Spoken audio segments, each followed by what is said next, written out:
Hello guys, maayong buntag. Kumusta man mo diha? Okay ra. Kay maayong buntag ka natong tanan no. Labi na sa ato nga mga friends diri sa Facebook. Sa ato nga mga followers, maayong buntag kanyong tanan. O, salamat kayo sa inyong walay puas nga suporta. Bisan pa man nga dugay na ta sa Facebook sa kalihukan. Pero bag-o ra ta nagapil-apil aning lumba sa monetization ni Meta guys. Wala naman ta magdahom anang mamonetize ta. Ato lang diha nga malingaw ta sa ato nga mga ipambuhat, no? Malingaw ta. At the same time malipay ta. So plus factor o bonus na lang yun na guys. Kung ihatag sa Ginoo nga mamonetize ta, no? Yeah, case day sa kong account guys. Patong July 23 naka-shared post ko atong about lang sa Bagyo, tapos base silang third party checker ni Meta, kalabag na to sa balaod nila guys. Sumao to ikuan akong account temporary kuan siya naka-restricted.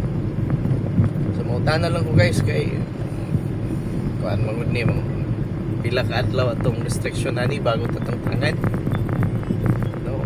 Pila ka adlaw, comment down below do mo guys kung pila ka adlaw ay ipud be alalay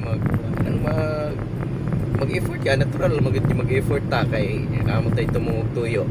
Pero kanang makalitan ka ba usahay ni si Meta kay hindi mo masabtan po dilahang ko yes mo po siguro ni mag-post ka o about sa kanang inspirational nga mga quote pang Ginoo, i-restrict man niya ay nakalabag base atheist ni Meta guys. Base po to. So guys, pila ka adlaw ni guys may wala mong gibutang sa kuang profile status sa pag-restrict sa kuha kung pila ka days ay first offense man, no? So kana lang pero by the way guys, wala mo na problema na wala na problema kay kini atong ibuhat lingaw-lingaw ra man ni bawa sa kalahay, no? Importante mangud sa atong ibuhat guys kanang malipayon ta giganahan ta og labaw sa tanan, wala tay gisagasaan nga tao pod, ha? Maura gyud na siya importante guys. So katulad akong pangutana guys, mayong buntag labi na sa mga makatubag sa kong pangutana. God bless ka na tong tanan o padayon lang mo guys sa inyong paglambo. Kaya mo bandiha taod-taod na pila na kalibo, no?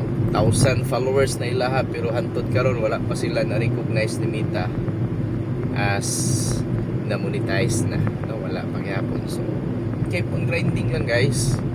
Lanta mo nagpag-asa kay ari uban diha nga 1,000 kapin lang ang followers. Active video, reels, pictures, no? Na monetize man gyud. So dili gyud siya padaghan nag followers guys, no? Importante diha kung unsa ka kugihan nga makik-engage. Maura gyud na siya importante guys, no? So ay lang kawalag paglaom, padayon lang mo sa mga butang nga unsay nakalipay sa inyo, ha? No? Suportahay lang mauro magyud na itong mabuhatan suportahan na to atong mga bisan pagdili na to sila kaila nga mga beginners, mga content creators. Kaya ang tanan nga mga dagko na nga mga content creators guys, sikat na niagi po na sila pagkagagmay, no? Unang malipay na lang punta kung successful sila sa ilang vlogging tungod kay natabangan po sila, no? Nausap po lang ilang kinabuhi. So importante lang guys, matang achievements nga madawat na to sa itong kinabuhi. Unahon ginato pagpasalamat ng Ginoo, no? Unahon na to pagpasalamat ng Ginoo.